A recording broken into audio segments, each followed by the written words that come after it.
ലേവ്യ പുസ്തകം അധ്യായം 25. യഹോവ സീനായി പർവ്വതത്തിൽ വെച്ച് മോശയോട് അരുളി ചെയ്തത്: നീ ഇസ്രായേൽ മക്കളോട് പറയേണ്ടത് എന്തെന്നാൽ, ഞാൻ നിങ്ങൾക്ക് തരുന്ന ദേശത്ത് നിങ്ങൾ എത്തിയ ശേഷം ദേശം യഹോവയ്ക്ക് ശബ്ബത്ത് ആചരിക്കണം. 6 സംവത്സരം നിന്റെ നിലം വിതയ്ക്കണം. അവണ്ണം 6 സംവത്സരം നിന്റെ മുന്തിരിത്തോട്ടം വള്ളിത്തല മുറിച്ച് അനുഭവം എടുക്കണം. 7-ാം സംവത്സരത്തിലോ ദേശത്തിന് സ്വസ്ഥതയുള്ള ശബ്ബത്തായ യഹോവയുടെ ശബ്ബത്തായിരിക്കണം. നിന്റെ നിലം വിതയ്ക്കുകയും മുന്തിരിത്തോട്ടം വള്ളിത്തല മുറിക്കുകയും ചെയ്യരുത്. നിന്റെ കൊയ്ത്തിന്റെ പടുവിളവ് കൊയ്യുകയും വള്ളിത്തല മുറിക്കാത്ത മുന്തിരിത്തോട്ടത്തിലെ പഴം പറിക്കുകയും വരുത്. അത് ദേശത്തിന് ശബ്ബത്താണ്ടാകുന്നു. ദേശത്തിന്റെ ശബ്ബത്തിൽ താനെ വിളയുന്നത് നിങ്ങളുടെ ആഹാരമായിരിക്കണം. നിനക്കും നിന്റെ ദാസനും ദാസിക്കും, കൂലിക്കാരനും, നിന്നോട് കൂടെ പാർക്കുന്ന പരദേശിക്കും, നിന്റെ കന്നുകാലിക്കും കാട്ടുമൃഗത്തിനും അതിൻ്റെ അനുഭവമൊക്കെയും ആഹാരമായിരിക്കണം. പിന്നെ 7 ശബ്ബത്താണ്ടായ 7 സംവത്സരം എണ്ണണം. അങ്ങനെ 7 ശബ്ബത്താണ്ടായ 49 സംവത്സരം കഴിയണം. അപ്പോൾ 7-ാം മാസം 10-ാം തീയതി മഹാധ്വനി കാഹളം ധ്വനിപ്പിക്കണം. പാപപരിഹാര ദിവസത്തിൽ നിങ്ങൾ നിങ്ങളുടെ ദേശത്ത് എല്ലായിടവും കാഹളം ധ്വനിപ്പിക്കണം. 50-ാം സംവത്സരത്തെ ശുദ്ധീകരിച്ച് ദേശത്തെല്ലായിടവും സകല നിവാസികൾക്കും സ്വാതന്ത്ര്യം പ്രസിദ്ധമാക്കണം. അത് നിങ്ങൾക്ക് യോബേൽ സംവത്സരമായിരിക്കണം. നിങ്ങൾ താന്താന്റെ അവകാശത്തിലേക്ക് മടങ്ങിപ്പോകണം. ഓരോരുത്തൻ താന്താന്റെ കുടുംബത്തിലേക്കും മടങ്ങിപ്പോകണം. 50-ാം സംവത്സരം നിങ്ങൾക്ക് യോബേൽ സംവത്സരമായിരിക്കണം. അതിൽ നിങ്ങൾ വിതയ്ക്കുകയോ പടുവിളവ് കൊയ്യുകയോ വള്ളിത്തല മുറിക്കാത്ത മുന്തിരിവള്ളിയുടെ പഴം പറിക്കുകയോ ചെയ്യരുത്. അത് യോബേൽ സംവത്സരമാകുന്നു. അത് നിങ്ങൾക്ക് വിശുദ്ധമായിരിക്കണം. ആ ആണ്ടത്തെ അനുഭവം നിങ്ങൾ വയലിൽ നിന്ന് തന്നെ എടുത്തു തിന്നണം. ഇങ്ങനെയുള്ള യോബേൽ സംവത്സരത്തിൽ നിങ്ങൾ താന്താന്റെ അവകാശത്തിലേക്ക് മടങ്ങിപ്പോകണം. കൂട്ടുകാരന് എന്തെങ്കിലും വിൽക്കുകയോ കൂട്ടുകാരനോട് എന്തെങ്കിലും വാങ്ങുകയോ ചെയ്താൽ നിങ്ങൾ തമ്മിൽ അന്യായം ചെയ്യരുത്. യോബേൽ സംവത്സരത്തിന്റെ പിമ്പുള്ള സംവത്സരങ്ങളുടെ സംഖ്യയ്ക്കൊത്തവണ്ണം നിന്റെ കൂട്ടുകാരനോട് വാങ്ങണം. അനുഭവമുള്ള സംവത്സരങ്ങളുടെ സംഖ്യയ്ക്കൊത്തവണ്ണം അവൻ നിനക്ക് വിൽക്കണം. സംവത്സരങ്ങൾ ഏറിയിരുന്നാൽ വില ഉയർത്തണം. സംവത്സരങ്ങൾ കുറഞ്ഞിരുന്നാൽ വില താഴ്ത്തേണം. അനുഭവത്തിന്റെ കാലസംഖ്യയ്ക്കൊത്തവണ്ണം അവൻ നിനക്ക് വിൽക്കുന്നു. ആകയാൽ നിങ്ങൾ തമ്മിൽ അന്യായം ചെയ്യരുത്. നിന്റെ ദൈവത്തെ ഭയപ്പെടണം. ഞാൻ നിങ്ങളുടെ ദൈവമായ യഹോവയാകുന്നു. അതുകൊണ്ട് നിങ്ങൾ എൻ്റെ കൽപ്പനകൾ അനുസരിച്ച് എൻ്റെ വിധികൾ പ്രമാണിച്ച് ആചരിക്കണം. എന്നാൽ നിങ്ങൾ ദേശത്ത് നിർഭയം വസിക്കും. ഭൂമി അതിൻ്റെ ഫലം തരും. നിങ്ങൾ തൃപ്തിയായി ഭക്ഷിച്ച് അതിൽ നിർഭയം വസിക്കും. എന്നാൽ 7-ാം സംവത്സരത്തിൽ ഞങ്ങൾ എന്തു ഭക്ഷിക്കും?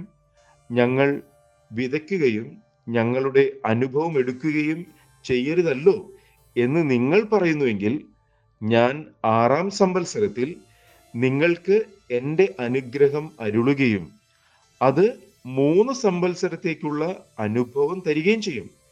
8-ാം സംവത്സരത്തിൽ നിങ്ങൾ വിതയ്ക്കുകയും 9-ാം സംവത്സരം വരെ പഴയ അനുഭവം കൊണ്ട് ഉപജീവിക്കുകയും വേണം. അതിൻ്റെ അനുഭവം വരും വരെ പഴയതുകൊണ്ട് ഉപജീവിച്ചു കൊള്ളണം. നിലം ജന്മം വിൽക്കരുത്. ദേശം എനിക്കുള്ളത് ആകുന്നു. നിങ്ങൾ എൻ്റെ അടുക്കൽ പരദേശികളും വന്ന് പാർക്കുന്നവരുമത്രേ. നിങ്ങളുടെ അവകാശമായ ദേശത്തൊക്കെയും നിലത്തിന് വീണ്ടെടുപ്പ് സമ്മതിക്കണം. നിന്റെ സഹോദരൻ ദരിദ്രനായി തീർന്ന് തൻ്റെ അവകാശത്തിൽ ഏതാനും വിറ്റാൽ അവൻ്റെ അടുത്ത ചാർച്ചക്കാരൻ വന്ന് സഹോദരൻ വിറ്റത് വീണ്ടുകൊള്ളണം.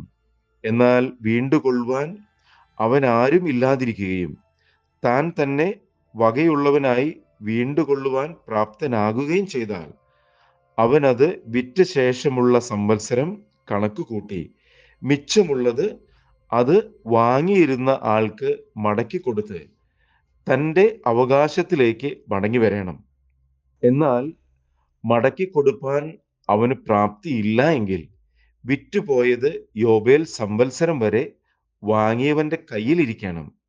യോബേൽ സംവത്സരത്തിൽ അത് ഒഴിഞ്ഞു കൊടുക്കുകയും അവൻ തൻ്റെ അവകാശത്തിലേക്ക് മടങ്ങി വരികയും വേണം.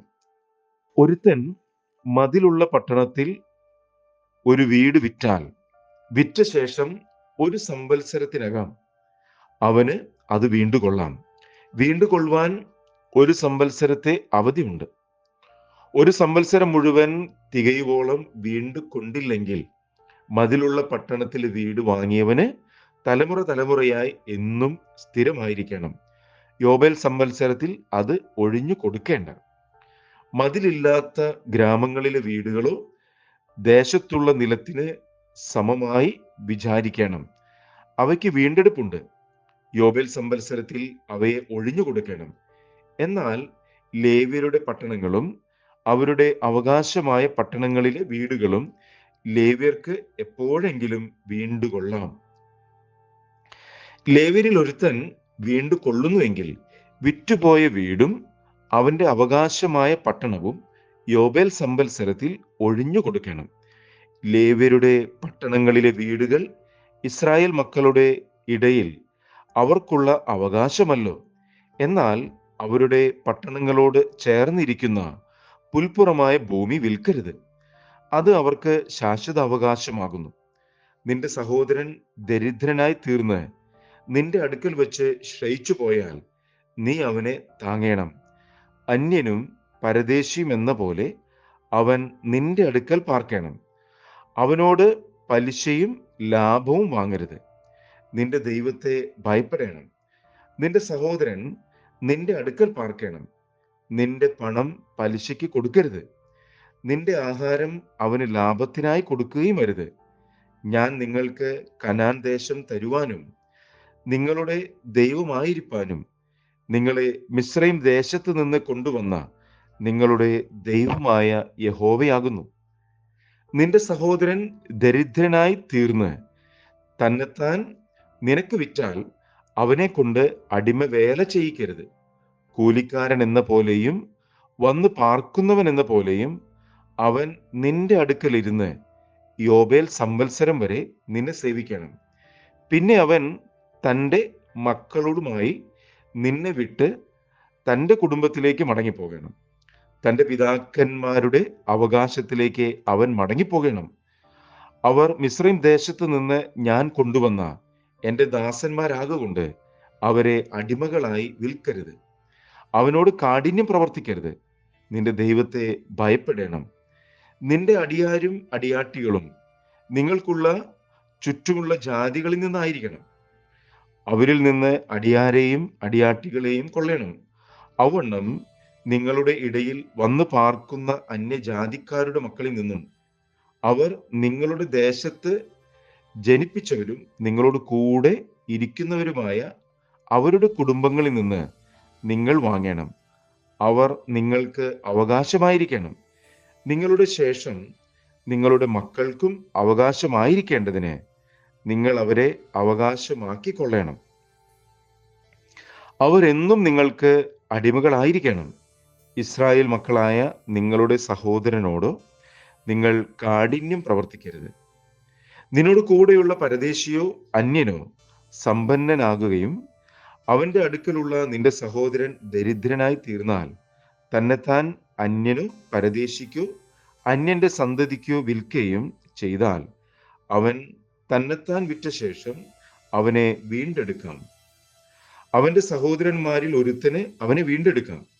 അവന്റെ പിതൃവ്യനോ പിതൃവ്യന്റെ പുത്രനോ അവനെ വീണ്ടെടുക്കാം. അല്ലെങ്കിൽ അവന്റെ കുടുംബത്തിൽ അവന്റെ അടുത്ത ചാർച്ചക്കാരിൽ ഒരുത്തന് അവനെ വീണ്ടെടുക്കാം. അവന് പ്രാപ്തിയുണ്ടെങ്കിൽ തന്നെത്താൻ വീണ്ടെടുക്കാം. അവൻ തന്നെ വിറ്റ സംവത്സരം മുതൽ യോബേൽ സംവത്സരം വരെയുള്ള കാലക്കണക്ക് തന്നെ വാങ്ങിയവനുമായി കൂട്ടി നോക്കണം. അവന്റെ വില സംവത്സര സംഖ്യയ്ക്കൊത്തതായിരിക്കണം. അവൻ ഒരു കൂലിക്കാരന്റെ കാലത്തിനൊത്തവണ്ണം അവന്റെ അടുക്കൽ പാർക്കണം.